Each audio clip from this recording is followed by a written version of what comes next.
Pedangdut dan presenter Dewi Persik bersyukur tahun ini masih diberikan rezeki sehingga bisa membelikan hewan kurban dan bisa berbagi kepada masyarakat Indonesia.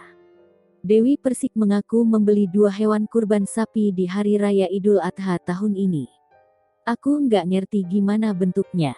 Pokoknya di Jember aku kasih 100 juta rupiah, di sini, Jakarta 50 juta rupiah, ujar Dewi. Bukan bermaksud untuk sombong, akan tetapi wanita berusia 35 tahun itu merasa memiliki rezeki berlebih selama setahun bekerja, dan mau berbagi kepada orang-orang yang membutuhkan. Alasan lain membeli sapi, lantaran wanita yang akrab disapa DP itu takut tidak bisa berbagi lagi di Idul Adha di tahun berikutnya. Menghabiskan uang 150 juta rupiah untuk membeli 2 sapi, istri Angga Wijaya merasa uang hasil kerja kerasnya sepadan untuk berbagi kepada yang membutuhkan.